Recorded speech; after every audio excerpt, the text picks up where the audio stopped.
Hello everyone, welcome to Wild Writing in the Time of Corona. Still going strong on day 519, where I'm going to do a workshop which is a series of 6 prompts for yourselves. And if you write a list of these prompts and then you write down what comes into your mind when you hear these prompts, maybe it's a word, maybe it's a phrase, maybe it's a little bit more, and then basically you put them together to make a poem. Now, one of the things that's become very clear as I've been doing this over the years, in fact, that I've been writing in this way, is that you need to find a starting point, and once you have the starting point, then the rest of the poem will kind of fit into it, if that makes sense. So I wouldn't overly plan it, but I would think which of the main choices you make, which of the 6 choices you make, you want to start with. So I'll give you the list first of all, and then I'll describe the process which might help you in your own writing. So the first on the list today was a flower.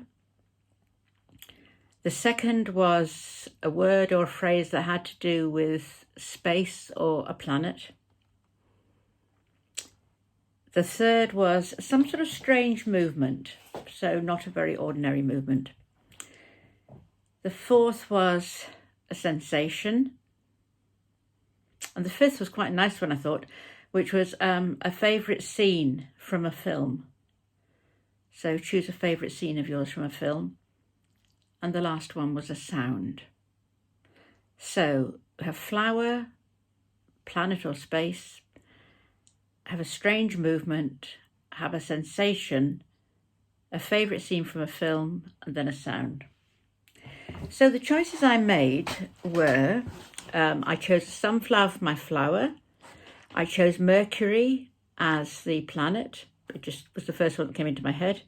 The strange movement, I decided to have the kind of go away, shooing away as a movement. The sensation, I think it must have happened to me recently because I chose a nettle sting. The favourite scene from the film was, a favourite film of mine is from the book by Michael Ondaatje called The English Patient, and it's where Count Almasi carries the body of his lover into the caves in North Africa. I think the caves are called the Cave of Swimmers. And the sound was rain on leaves. So I had that list, and as I looked at it, prominent in my mind really was the scene from the film, which I think is probably quite natural because of all the choices, that's the one with the most story to it. And so I then set myself the task of trying to recreate that scene and trying to use as many of the choices I could. I couldn't. I think I managed actually to get them all in. I didn't think I was going to, but I did. And because I wrote about the scene from the film, I gave my poem the title of the location, which was the Cave of Swimmers. And she said, "Go, go," brushing him away like flotsam, as her deep-sunk, troubled eyes implored his very bones to stay. She's far away, like distant Mercury, cold biting her heart, nettles stinging her feet. So he came towards her, helpless as he knew he was, like a sunflower bright, he turned to her daily, always, caught her up in his arms, the dying weight of her. Silent tears fell on those desert sands, rain on leaves, pitter-patter, gone like the day, down into darkness, down into those ancient caves. She was no weight to him. She was the crucifix he lived on, his earth, his strength. Light as she was, with her hair fading like silken thread amongst the sand, those writings.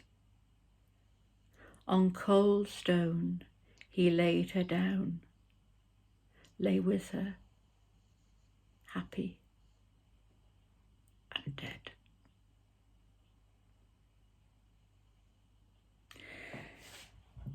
I'm quite pleased with that poem, and I think the thing I like about it is the fact that it's a he and a she, and it's actions which show the